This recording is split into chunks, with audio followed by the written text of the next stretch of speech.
warahmatullahi wabarakatuh. Bismillahirrahmanirrahim. Ashhadu an la ilaha illallah wa ashhadu anna Muhammadar Rasulullah. Allahumma salli ala sayyidina Muhammad wa ala ali sayyidina Muhammad. Rabbi israh li sadri wa yassir li amri wahlul 'uqdatam min lisani yafqahu qawli. Amin. Bismillahirrahmanirrahim. Salam hormatku, salam ta'zimku selalu buat para sahabat-sahabatku tercinta, baik yang ada di dalam ataupun yang ada di luar negeri. Semoga kita semua senantiasa di dalam keberkahan Allah Subhanahu wa taala. Amin ya rabbal alamin. Marilah kita awali kajian ini dengan menggembahkan kalimah-kalimah thayyibah. Subhanallah walhamdulillah wa la ilaha illallah wallahu akbar wa la hawla wa la quwwata illa billahil aliyyil azim. Sadaqallahul azim. Di subuh yang indah ini, marilah kita buka bersama di dalam surat Al-Imran ayat yang ke-21.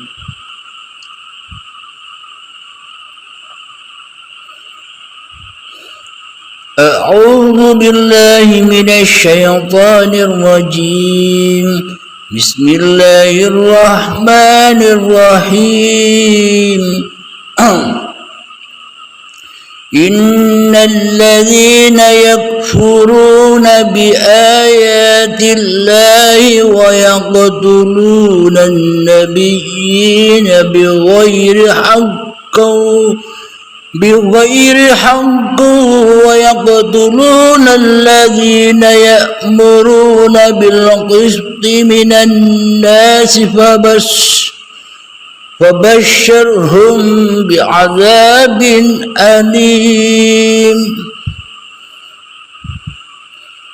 Yang artinya sesungguhnya orang-orang yang kafir kepada ayat-ayat Allah dan membunuh para nabi yang memang tak dibenarkan, dan membunuh orang-orang yang menyuruh manusia berbuat adil, maka gembirakanlah mereka bahwa mereka akan menerima siksa yang pedih.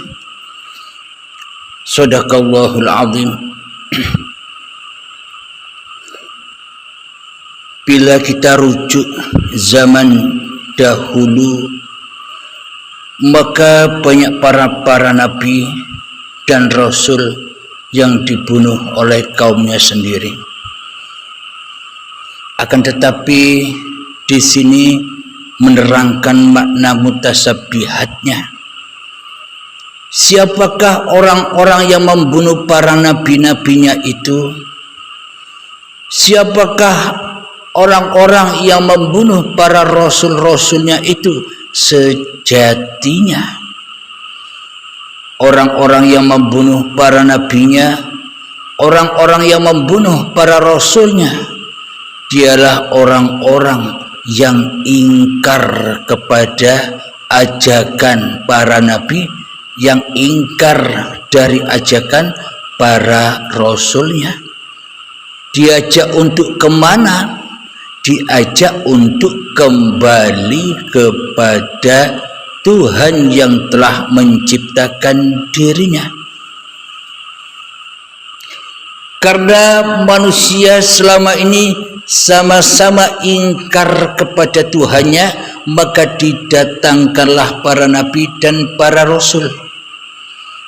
Selama ini kita ingkar kepada kewujudan Allah, kita ingkar kepada kenyataan Allah, kita ingkar kepada penciptaan Allah, karena kita mendirikan, karena kita membentuk kerajaan-kerajaan yang selain Allah di dalam setiap dada manusia kita selama ini, ya termasuk saya. Maka dari itu didatangkanlah para nabi dan para rasul dengan firman-firman yang diturunkan kepada para nabi dan para rasul agar manusia kembali kepada habitatnya, yakni makhluk yang tak boleh berkuasa, makhluk yang tak boleh wujud, makhluk yang tak boleh hidup. Akan tetapi kewujudan, kenyataan, kehidupan dan kekuasaan ini hanyalah milik Sang Khalik, hanyalah milik Sang Pencipta. Alhamdulillahirabbil alamin. Akan tetapi manusia kita selama ini telah mendirikan kerajaan-kerajaan sendiri di dalam hati kita, maka manusia merampok, membinasakan, memusuhi Tuhannya di dalam hatinya. Dirampoklah wujud ini, wujud Abdul Halimnya. Dirampoklah hidup ini, hidup Abdul Halimnya. Dirampoklah kuasa ini, kuasa Abdul Halimnya. Dirampoklah kewujudan ini, kenyataan ini hanya kenyataan Abdul Halimnya di dalam hatinya. Inilah kita semua selama ini telah menyelingkuhi, telah membinasakan, telah ingkar, telah mursid, telah musyrik, telah murtad kepada yang telah menciptakan kita. Jadi meskipun kita selama ini sudah memeluk agama-agama yang kita peluk, bila hati kita murtad kepada Tuhan yang telah menciptakan kita, maka sia-sialah agama apapun yang Anda miliki, sia-sialah agama apapun yang Anda anut, karena agama-agama apapun yang Anda anut akan mendapatkan kabar gembira dari Allah, yakni akan menerima siksa yang pedih. Jadi kata Allah, maka gembirakanlah mereka bahwa mereka akan menerima siksa yang pedih. Apa siksa yang pedih itu? Bagi orang-orang yang ingkar kepada Tuhannya. Kebanyakan manusia mengaku-ngaku telah bertuhankan Tuhan. Manusia mengaku-ngaku telah mempertuhankan Allah, Bapa, Romo, Gusti, Sang Hyang Widi di dalam hatinya. Tapi semua persembahannya, semua pengabdiannya hanyalah hayalan-hayalan diri manusianya sendiri. Karena yang wujud di dalam hati manusianya, karena yang hidup di dalam hati manusianya, karena yang berkuasa menjadi raja dan Tuhan di dalam setiap hati manusianya, masihlah nama diri manusianya sendiri. Karena itulah pertuhannya manusia selama ini, beragamanya manusia selama ini hanyalah bertuhan dan beragamakan kepada hayalan-hayalan hawa nafsu manusianya sendiri. Karena apa? Karena manusianya lebih rela, karena manusianya lebih ridho menjadi utusan-utusan setan, menjadi rasul-rasulnya setan, menjadi pesuruh-pesuruh setan hawa nafsu kita sendiri, daripada menjadi Rasulullah, menjadi utusan-utusan Allah, menjadi pesuruh-pesuruh Allah. Karena manusianya murtad dari Allah, murtad dari Sang Penciptanya. Karena manusia seolah-olah sudah menganggap bahwa hidup ini hidup ciptaan manusianya. Karena selama ini manusianya menganggap bahwa badan ini badan ciptaan manusianya. Apa buktinya itu semua? Buktinya kita mengaku-akui bahwa kehidupan dan badan ini adalah milik kita, serta kita mengaku-akui apapun yang kita kerjakan, apapun yang kita aktivitaskan, kita aku-akui milik kita sendiri. Sholat milik kita sendiri, ibadah milik kita sendiri, ritual milik kita sendiri, zikiran milik kita sendiri, tahajudan milik kita sendiri, duha, sholawatan, dan sebagainya. Apapun yang kita kerjakan, bekerja, duduk, berdiri, makan, minum, mandi, dan sebagainya, kita aku-akui bahwa semua itu di dalam kendali hawa nafsu kita sendiri. Inilah orang-orang yang membunuh para nabi dan yang membunuh para rasul-rasulnya Allah. Dibunuh, diubah jadi rasulnya hawa nafsu, dibunuh, diubah menjadi utusan-utusan hawa nafsunya sendiri, dibunuh, diubah menjadi pesuruh-pesuruh Abdul Halimnya sendiri selama ini. Inilah mutasabihatnya orang-orang yang membunuh para nabi dan para rasulnya. Jadi cerita yang ada di dalam Al-Quran itu semuanya mengandung mutasabihat, semuanya mengandung tanda-tanda kebesaran Allah, kiasan-kiasan yang indah yang tak mampu diartikan oleh manusia.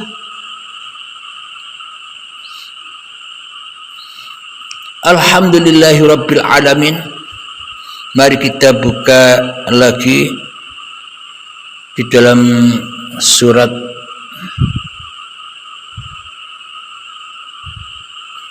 Al-Baqarah ayat yang ke-91.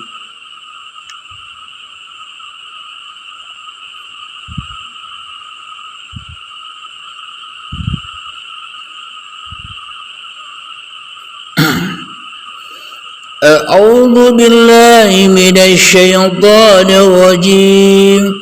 Bismillahirrahmanirrahim. Wa idza qila lahum aminu bima anzalallahu qalu nu'minu bima unzila alaina wa yakfuruna bima wara'ahu wa huwal haqqu musaddiqan lima ma'ahum. Qul falima taqtuluna anbiya Allahi min qablu in kuntum mu'minin.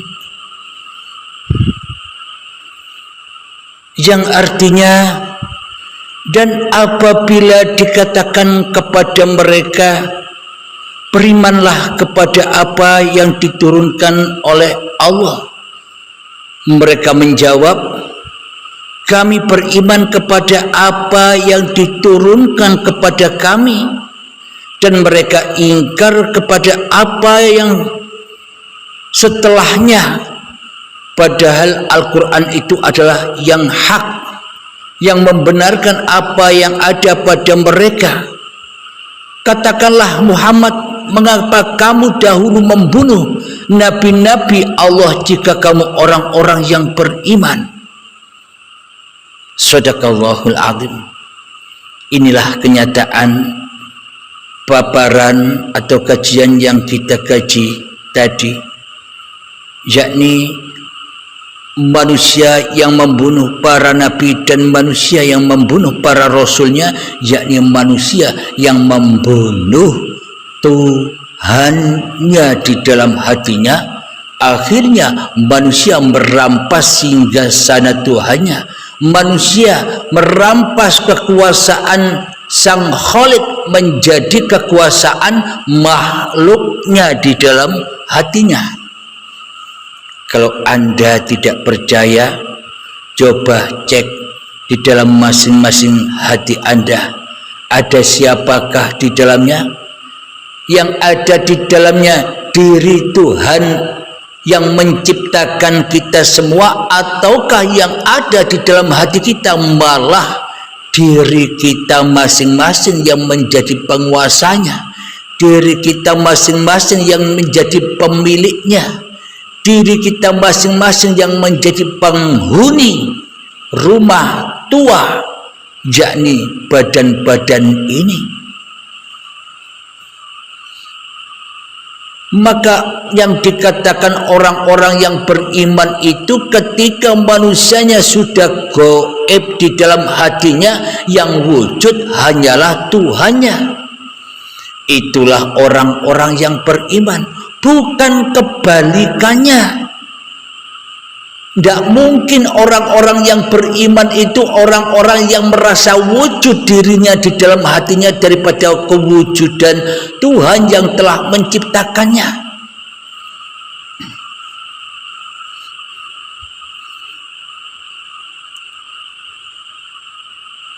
Di dalam surat Al-Baqarah, alladzina yu'minuna bil ghaibi, orang-orang yang beriman itu adalah orang-orang yang beriman kepada hal yang gaib.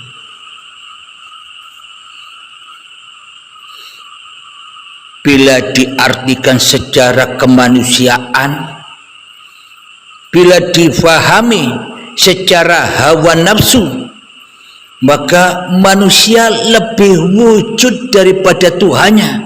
Manusia lebih nyata daripada Tuhannya. Manusia lebih berkuasa daripada Tuhannya di dalam hatinya, yakni manusianya menggaibkan Tuhannya. Mana mungkin manusia bisa beriman kepada yang gaib?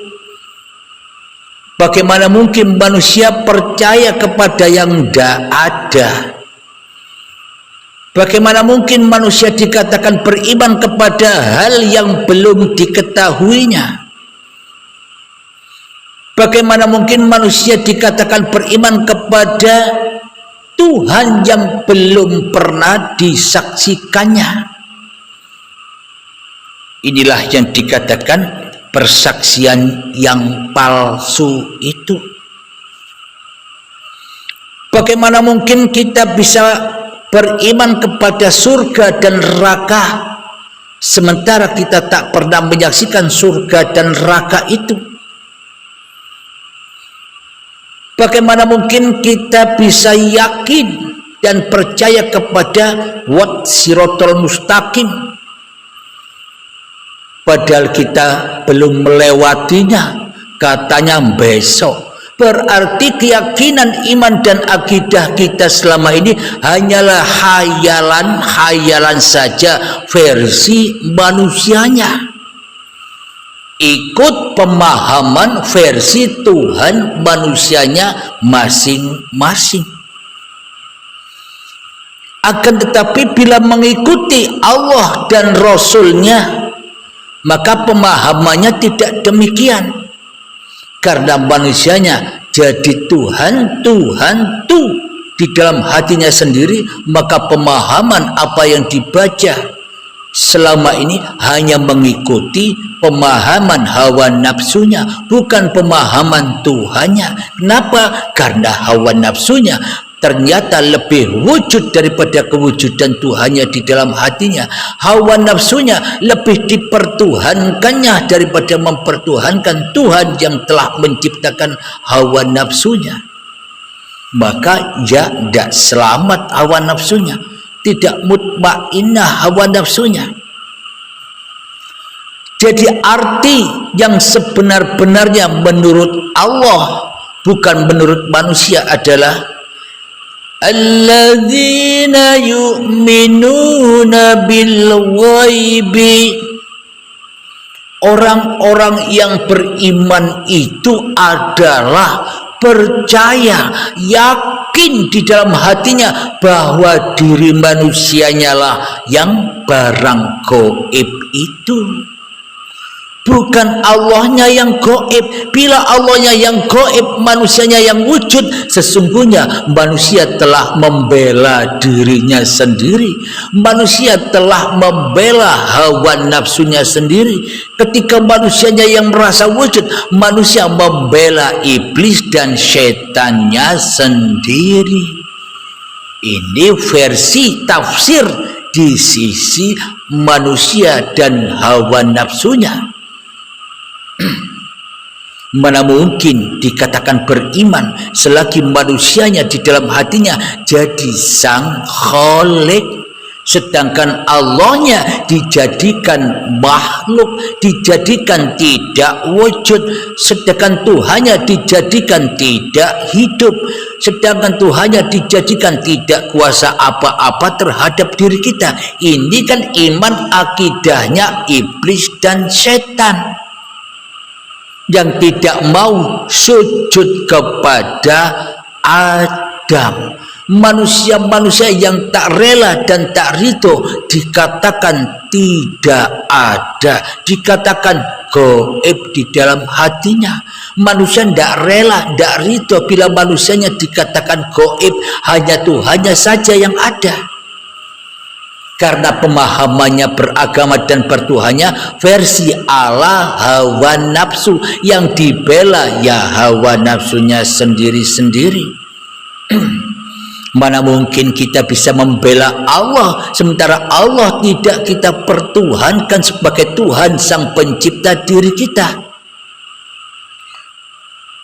Jadi tafsir sejati bagi Allah, alladzina yu'minuna bil ghaibi,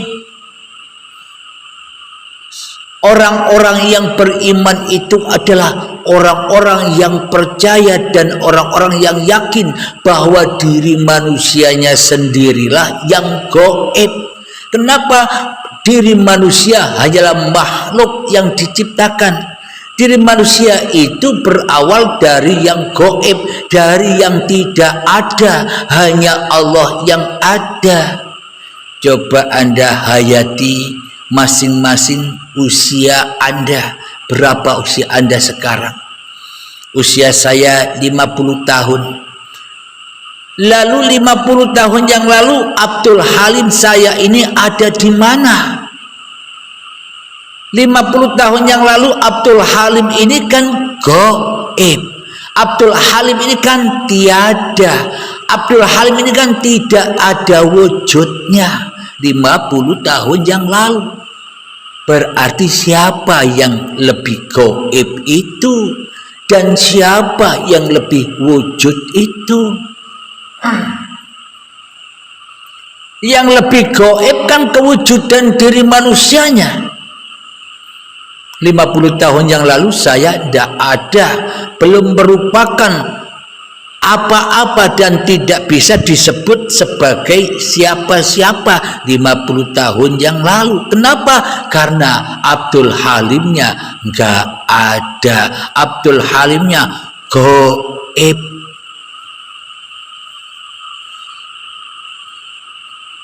Bila kita membela hawa nafsu Abdul Halimnya sendiri di dalam hatinya, bila Anda membela nama-nama diri Anda sendiri di dalam hati Anda, tentunya Allahnya, Tuhannya, Sang Khalidnya ya rakanggo.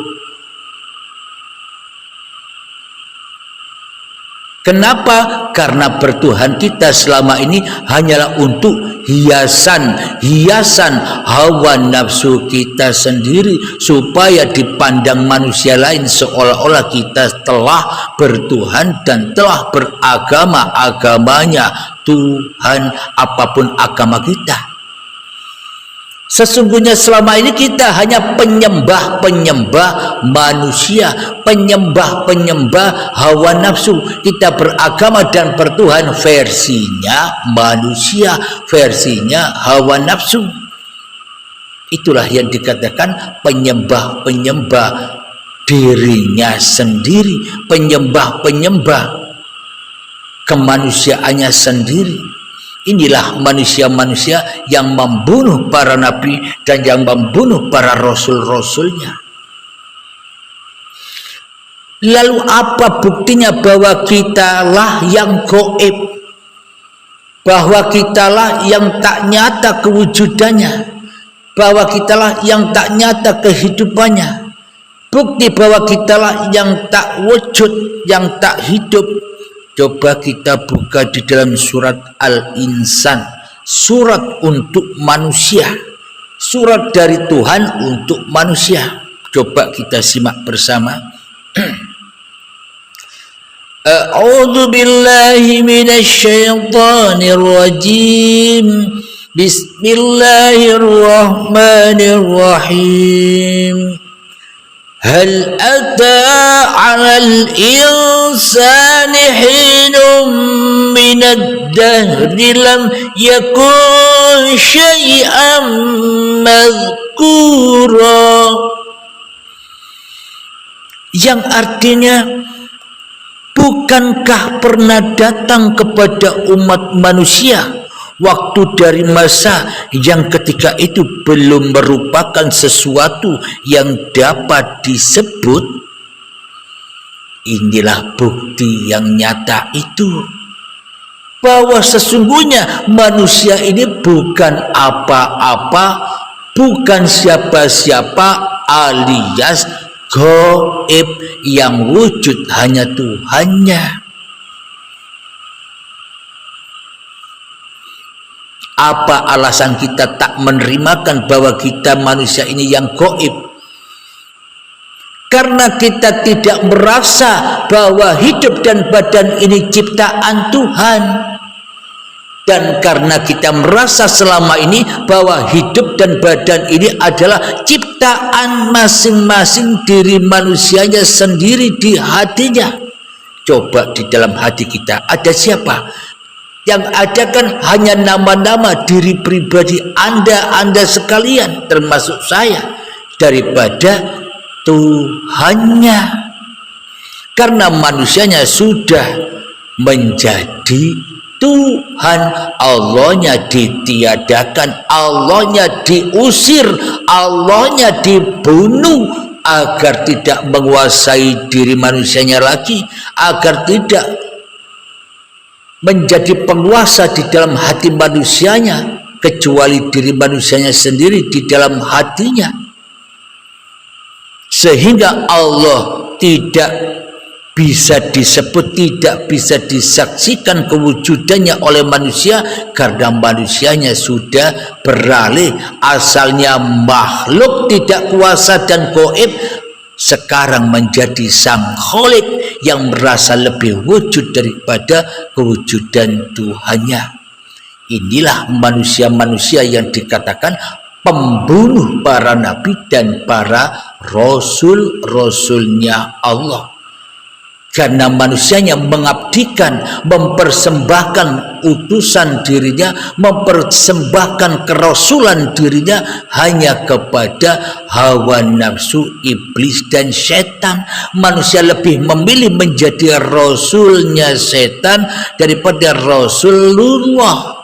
karena manusianya tak ada imannya kepada Allah, mana mungkin bisa mengikuti perjalanan-perjalanan kisah-kisahnya para nabi, yang mana perjalanan para nabi dan para rasul itu hatinya selalu nyata Tuhannya daripada diri manusianya. Muhammad, bukan kamu yang melempar, aku yang melempar. Berarti Muhammadnya kalah nyata daripada kenyataan Tuhannya, bahwa hanya Tuhannya yang ada di dalam hati Muhammadnya, bahwa hanya Tuhannya yang bisa melakukan aktivitas segala apa yang dikerjakan oleh Muhammadnya di dalam hatinya. Tuhannya lebih nyata, lebih wujud, lebih berkuasa daripada ciptaannya. Muhammad kan ciptaan Tuhan, maka tak berhak Muhammad bisa ngapa-ngapain kecuali yang menciptakannya.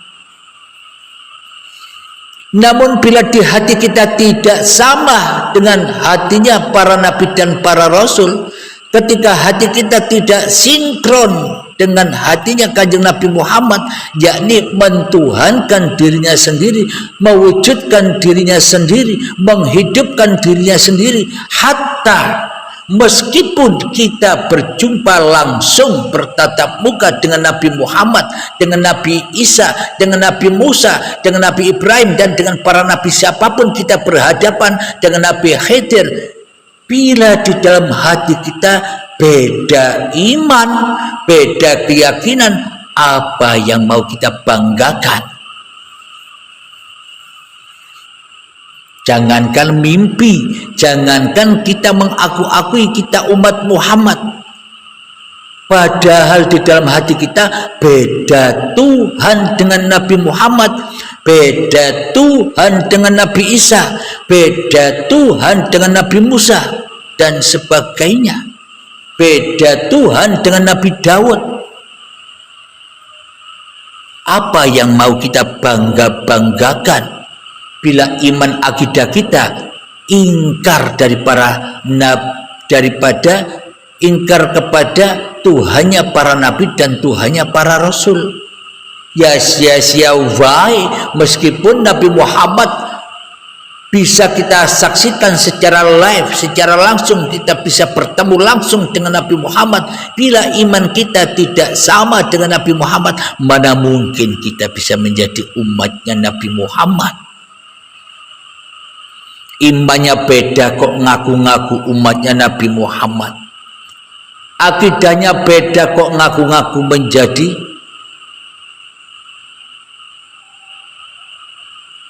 kekasih-kekasih Nabi Muhammad. Semua itu hanyalah khayalan-khayalan prasangka hawa nafsu itu sendiri. Inilah orang-orang yang membunuh para nabi dan para rasul, yakni ingkar terhadap akidah-akidahnya para nabi dan rasul, mengingkari hati para nabi dan rasul yang selalu la ilaha illallah, yang selalu ada Tuhannya daripada hambanya, yang selalu wujud Tuhannya daripada hambanya. Alhamdulillahirabbil alamin. Semoga saya khususnya dan semoga kita semua senantiasa diberi kepahaman oleh Allah Subhanahu wa taala lewat ayat-ayat Allah yang rahasia ini. Amin ya rabbal alamin. Akhir kalam, assalamualaikum warahmatullahi wabarakatuh.